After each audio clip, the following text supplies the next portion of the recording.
Here, you ought to be. You want somebody hold it for you? If you'd like to. I'm glad to hold it for you.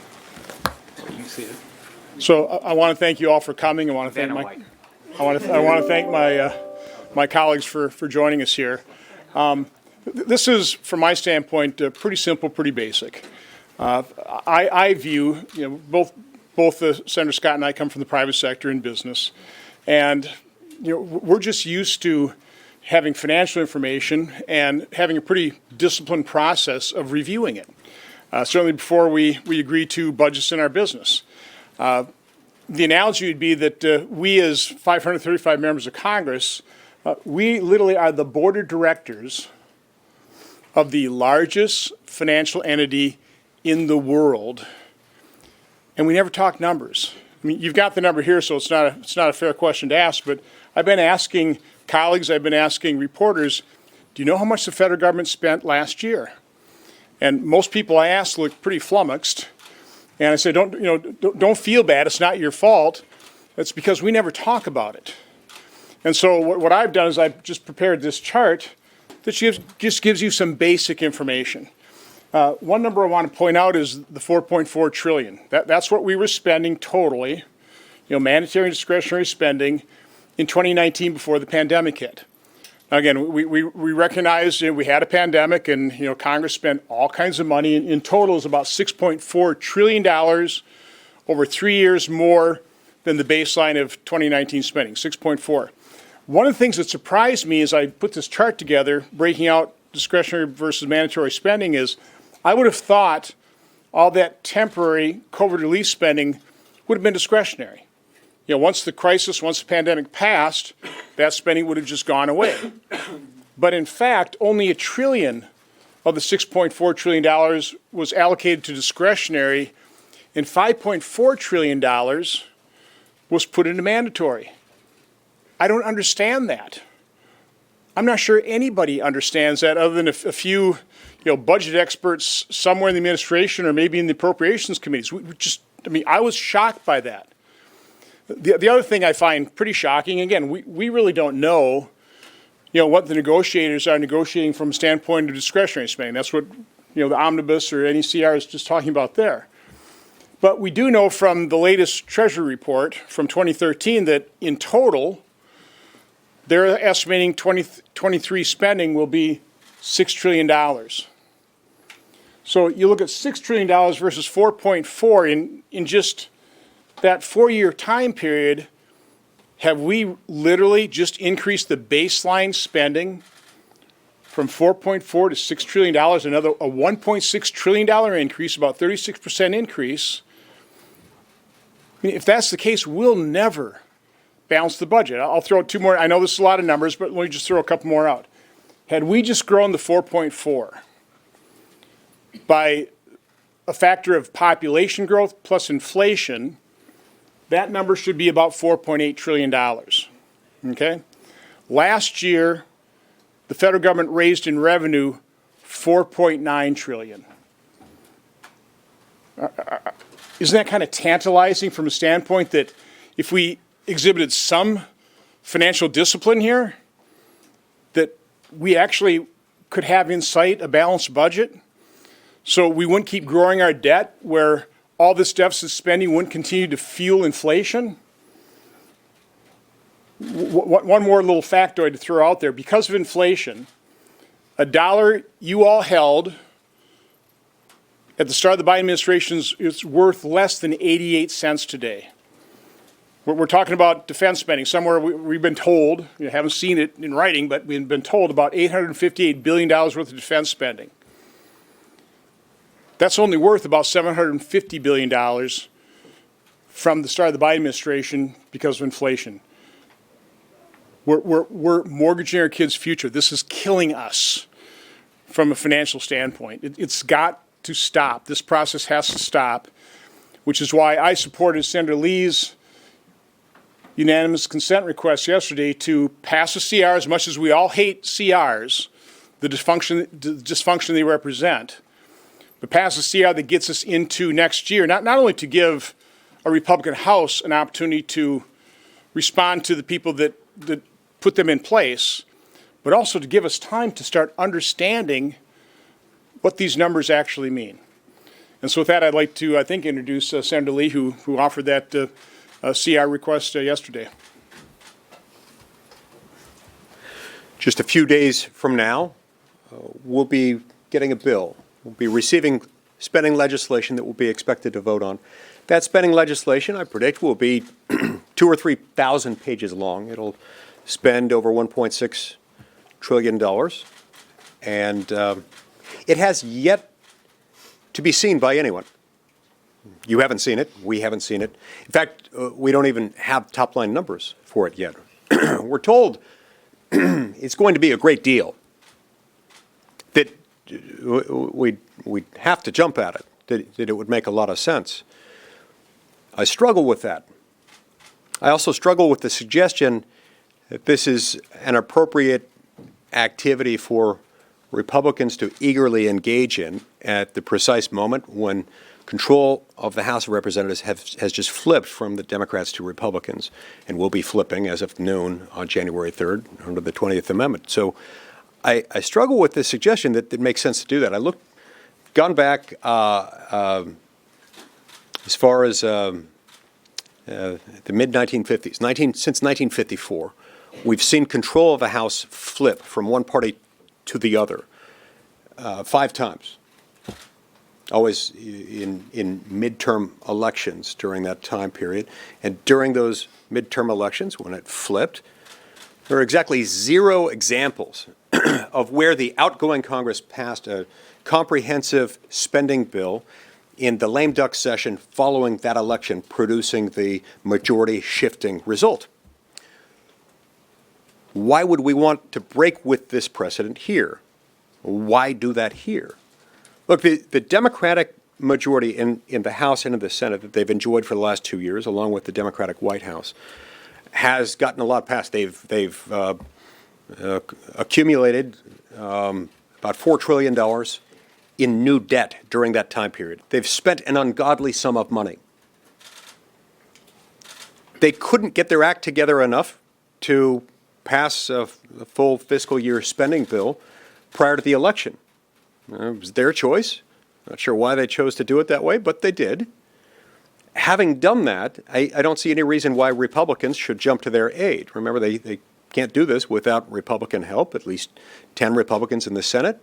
I don't know why any Republican, let alone 10, would want to help them do that in that circumstance. There are those who say, well, it'll be too hard for Kevin McCarthy if we put these spending decisions on his shoulders as the new speaker early next year. Well, then I talked to Kevin McCarthy this morning after I heard a number of my colleagues saying that, and he said, nonsense. I'd love to do it. We need to do it. It would be malpractice for Republicans to pass an omnibus spending bill. And he said, in fact, I'm about to do a press conference on that. I don't know whether that's still going, but I think that started at about 1 o'clock. So he completely disagrees with it. Moreover, it stands to reason that a Republican House of Representatives would choose to allocate money differently, and I would hope a little more cautiously, than a Congress controlled by Democrats in both houses. It's boggling to me that we've got some members of our conference suggesting the opposite of that. That assumes facts not in evidence, and indeed contrary to evidence. In any event, as Senator Johnson mentioned, we went to the floor last night to offer up my proposed continuing resolution, a short-term spending measure that would move the spending deadline out, not by a week, but by a few weeks, allowing the next Congress, assuming nothing happens between now and then, to replace it, to pass spending legislation to cover the balance of the fiscal year. Notably, this would not preclude subsequent action on the omnibus. If we were to pass my proposed continuing resolution, the one extending the deadline by a few weeks, still doesn't preclude Congress from passing this omnibus or any omnibus during this Congress. Now, I'm against it.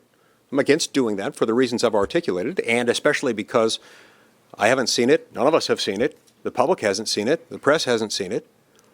I assume some on K Street might have seen it, but that is part of the problem. And it doesn't preclude them from doing that. What it does do is it allows, if we were to enact that, if we were to adopt it, unfortunately, the Democrats objected to it last night, but we have not seen the end of this. I'm going to keep offering it. If we were to adopt it, it would allow Congress to approach this omnibus spending package with the kind of clear-headed thinking that is required, and not under the extortive dual threat of shutdown and missing the Christmas holidays with family. That's the dual threat that this kind of spending practice puts us under. That's why I'm very leery of any effort to push forward a one-week continuing resolution. Why? Well, because while it purports to, in its language, to stave off the risk of a shutdown, it in fact enhances, it substantially increases the threat of a shutdown. And that is not a bug, that is a feature. That's its purpose. The reason I feel comfortable saying that is that I've been here 12 years now. I've seen this happen year after year after year. You put an important must-pass bill, in this case a spending bill, without which the government will shut down. You put it right next to a scheduled recess. The more critical and valued the recess, the more potent the threat becomes. And then you move it even closer to that scheduled recess. In this case, a week closer to Christmas, taking it to December 23rd. That is designed by its very nature to carry out this extortive threat. You either vote for this or you're voting to shut down the government, and leaving as the only other alternative, other than a government shutdown at that point, working through the Christmas holidays and missing scheduled time with family. That's how they do this. So look, if Congress wants to pass an omnibus, it's not likely to get my vote. But we should at least allow our colleagues to do that with clear heads and not through this extortive threat.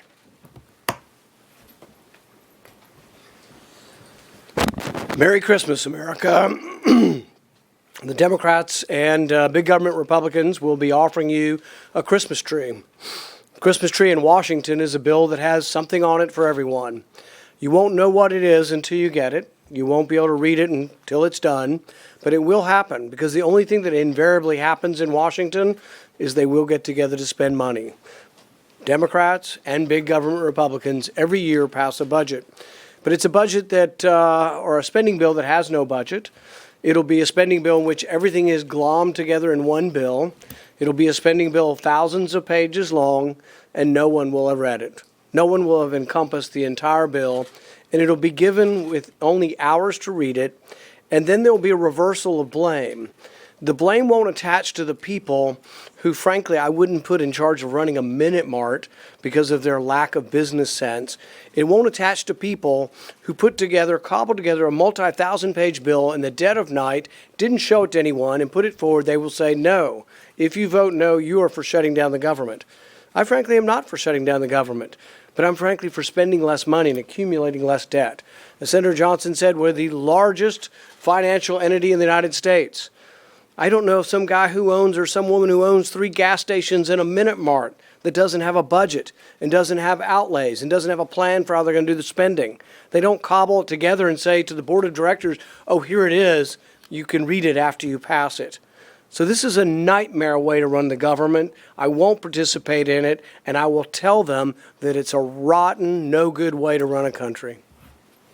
That's all I've got to say. Merry Christmas, though. Yeah, Merry Christmas. So I'm in business. I've been in business all my life. I started companies. One of the companies I owned had actually $10 billion worth of debt. I never could go to an investor, and I could never go to a lender and say, I have no idea what I'm going to do. I have no business plan, but give me your money. It wouldn't happen. Nobody would give me their money. I've been up here 4 years. I'm on budget. We don't do budgets. I mean, that's just hard to believe. We have no budget meetings to do budgets. Let's look, the process we're going through does not work.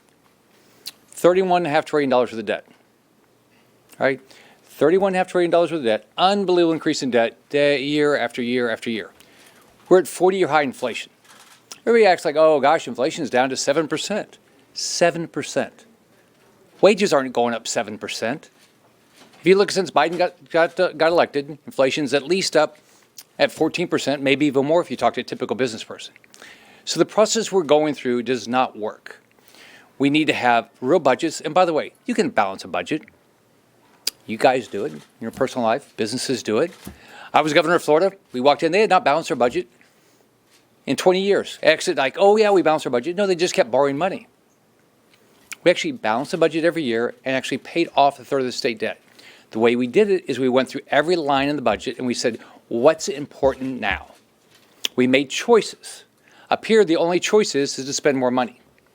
So we're going to get an omnibus bill, okay, in the next few days. We don't know how much money is going to be in it. We don't know what's going to be in it. We don't know what's going to be attached to it. It's been reported that there's 7,500 earmarks in it. 7,500 earmarks, billions and billions of dollars. Do you think anybody can go back home and talk to their voters and say, I voted for a bill, I have no ideas in it? That's what we're going to be expected to do. I'm not going to do it. What we should do is exactly what Senator Lee said. Let's postpone this vote until the first quarter. Give the House Republican leadership an opportunity to come up with a budget, come up with a plan. They've said that's what they would like. They've been clear. That's what they would like. They're not participating in this omnibus process right now because they walked away from it because they can see it's not good for this country. So my goal is let's act responsibly. Let's remember, 7%, 8%, 9%, whatever it is. Inflation is bad for people. $31 trillion of debt is bad for people. And let's change what we're doing because what we're doing is not working. With that, I think we can all take any questions anybody has. Do you have a question? So, Senator, you tweeted that you would oppose the omnibus, but I'm curious, would you also block an expedited CR as well? We're going to go through and see. We don't even know. We actually do to this. Maybe y'all have heard something. I have no idea when we're going to vote on. I don't know even what the process is. Nothing's coming, as far as I know, nothing's coming over from the House. Think about this. This is government gets shut down Friday night, and we do not have we've not heard what the plan is. But this isn't just, it doesn't make any sense. So we'll make it, in my case, I'll make a decision as we see what's going on. I know we still have to do the NDA, we still have the CR, and then we still have the omnibus. Let me quick respond to that question, because it's a question about process. And that's quite honestly what the folks negotiating this want you to concentrate on, the process, as opposed to the numbers. And so what I would love to have reporters start doing is educate yourself on the numbers, then start asking those who are negotiating the omnibus, why is $5.4 trillion from the COVID relief, why did that get stuck into mandatory spending? How much of that is just locked in now because it's mandatory? Again, we're always said, we can't do much on the discretionary side because it's all mandatory spending, so let's ignore that. Let that drive up our debt to over $31 trillion, mortgage our kids' future, because all we can concentrate on this. And then when we're concentrating on this, we don't even get to know what this is until we're asked to vote on it. So I would really love the reporters in this room right now to gather and think of a lot of questions for leadership and for the people negotiating this and start asking some of these questions. What's the $5.4 trillion? How much that goes away if the state of emergency ends? When will the state of emergency end? There are some really important questions that have to be asked in terms of how we are mortgaging our kids' future. Above and beyond, and again, I'm not trying to be insulting in terms of process, but that's exactly why this is set up this way. So we from on the little things, the little spending amount. Let's celebrate because we maybe prevented $25 billion from being spent when we're talking about in total spending $6,000 billion. So start looking at the big picture. Start concentrating on the numbers and start asking the people, the powers to be, the people in charge of all this that are mortgaging our kids' future, some of these hard questions the American public needs to ask them. Have you all seen have you guys seen the top number yet? No. No. Have you seen how many earmarks are in it? Have you seen any parts of it? Do you know what is attached to it? And we're all supposed to vote on this by what, Wednesday? Your point's well taken, but since we've got you guys in the room right now and not leadership, I have to ask another tactical question. Senator Lee, you talked about this being extortion, basically, tactically, to force your hand on this bill. It is. Why not turn that around and say, we're not gonna support a time agreement, we need to kick this thing into next year, or, you know, or force the issue this week as opposed to giving everybody another week to drag their feet and put, you know, force the extortion on your position? Yeah, I mean, that's part of the process that we started last night by offering up this continuing resolution that would give us a few weeks. And again, it's very important to emphasize that CR, the one I introduced, or anyone like it, still wouldn't preclude them from doing an omnibus. I'm not likely to vote for it for the reasons I've mentioned, but still wouldn't preclude that. It's just that it would allow it to move forward without the extortive threat. So no one has offered a persuasive, compelling answer to me on that question. And until such time as they do, I'm going to continue to throw that up as the kind of approach that I think we should take. It doesn't have to be that exact formulation. It could be that. I'm open to a slightly longer or a slightly shorter window than I described, or weekly CRs automatically renewing unless Congress acts otherwise. But the point is just that there's no reason to create this artificial deadline. Now, those who do it usually say we don't like CRs, CRs are bad, and we can't extend the date, we can't extend the amount of time on which we're operating under a continuing resolution. Well, that's rich. And the reason it's rich is because we've been operating under a continuing resolution this fiscal year since September 30th.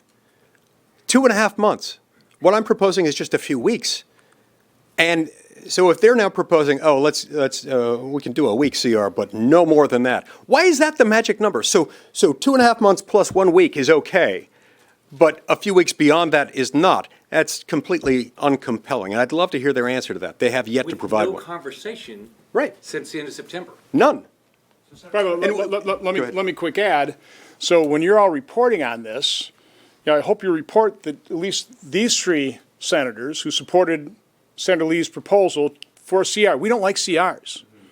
You know, it is a bad way of, you know, it just describes dysfunction. But we're all willing to support a CR that takes us into, I think February 7th was the date. February 4th. So don't be blaming us for a government shutdown. We're happy to accommodate that. Okay, you know, lay the blame at the people who set up this grotesque and coercive process. Our approach diminishes the threat of a shutdown. Theirs enhances it, deliberately so. Can I follow up on that? What I don't hear from any of you, and stop me if I'm wrong, is any appetite from any of the three of you to pursue a shutdown to make this point. No, Is that right? we do not want a shutdown. Okay. That is the opposite of what we want. That's why we're proposing the approach that we have, because it It'll be their de-escalates. choice. It'll be their choice. Yes, ma'am. Oh, yeah, okay, I go wanted ahead. to follow up on earmarks. You guys mentioned it, and what we have seen, it seems like there's about 16 billion in earmarks. I think a lot of Americans would be surprised that these are still allowed. And this is, by the way, both Democrats and a whole lot of Republicans that would benefit from this. What is your reaction to 16 billion so far in earmarks in this spending bill? Well, we have a Republican conference policy position in the Senate that's opposed to earmarks. So I find it surprising that there is eagerness on the part of Republicans in the Senate for whatever earmarks they support, and for whatever earmarks they don't support that are in there. Their support for the bill is odd and oddly irreconcilable with that policy position. Yeah. You went on the floor yesterday and you asked for the UC for a CR to go until February 4th. You were denied that UC. So when you were asked to give your consent tomorrow for a 1 week CR, will you give your consent, or will you also deny what was denied to you? As I've told many of you in the past, I typically don't signal in advance what procedural objections I might raise to a late-breaking UC request. But I will say this, I'm going to continue to advocate for a CR that will take away the shutdown threat so that Congress can act in a clear-headed fashion and not under the extortive threat. Now, what that might culminate in, I don't know. But again, my effort here is to avoid a shutdown and to de-escalate that issue. This is to prevent a shutdown. If they reject that, what they are doing is literally enhancing, magnifying significantly at a calculated time of year the risk of a shutdown, and that's wrong. I think we're supporting what the Republicans in the House want, by the way. And by the way, there's no equivalency to those two unanimous consent requests. One literally is designed to allow a more thoughtful process, avoid a shutdown, and just have a less dysfunctional process. The other one is designed to coerce a very dysfunctional process that would result in us trying to take a vote on something we haven't seen or read and have no idea about. So there's really no equivalency between the approaches. Ours is very reasonable. Doesn't preclude them from negotiating an omnibus sometime in the next few weeks. Theirs is meant to coerce us, to force members to vote on something they've never even seen. Totally different. Why would you agree to their unreasonable request when they wouldn't agree to your reasonable request? It seems like it's. Well, we're not saying we're going to. Senator, Senator Rubio released a bill that would ban TikTok from operating in the U.S. Just wondering any of your thoughts on that, and if you think folks up here on the Hill are taking potential national security threats from TikTok seriously. I support banning TikTok. I haven't read the bill yet. It's worth looking at. I hate TikTok for all sorts of reasons, and from some of my friends who are on the Intel committee, I'm hearing disturbing reports about some security threats that it can prevent. So it's worth considering. Do you think that that's something that there could be legislation about in the next Congress? That Yeah. there's not bipartisan I do. Senator, for anyone who wants to answer this, I'm wondering actually why you think that more of your colleagues aren't in the room with you right now. Are Senate Republicans kind of tacitly admitting that House Republicans just aren't ready for a spending negotiation early next year? Those who are making that point are not doing so tacitly. They're doing so explicitly. And they're doing so explicitly at odds with what House Republicans are saying, including incoming, including Kevin McCarthy, the likely speaker. And so I don't quite understand how their argument works. I don't understand how they can purport to speak for House Republicans when their words are at odds with House Republicans. I don't understand how they claim that what this would produce in the next Congress would be a spending bill that actually spends more than this omnibus would. When, number one, we haven't seen this omnibus. It doesn't yet exist. They haven't bothered even to give us top-line figures, or you. And number two, there's no text. And this is going to be 2,000 or 3,000 pages long, as you all know. 2,000 or 3,000 pages of appropriations bill language. It does not read like a fast-paced novel. And so this really is trying to rush something that is inherently resistant to being rushed, and bad things happen when it's rushed. So I don't, as to why more aren't in here, we got together and decided to hold this. That doesn't mean that we're the only ones who feel this way. I know there are others who agree with us. We'll take one more question, guys. Yep.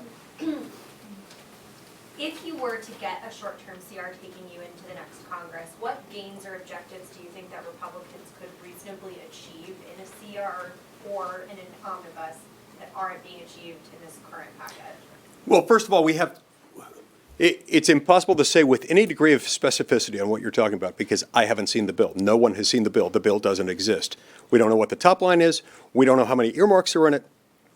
In fact, it was interesting. During our steering lunch discussion today, we heard from a member of our conference who was on the Appropriations Committee, who was the ranking Republican on one of the subcommittees of it, who acknowledged that he hasn't seen it. He doesn't know what's in it.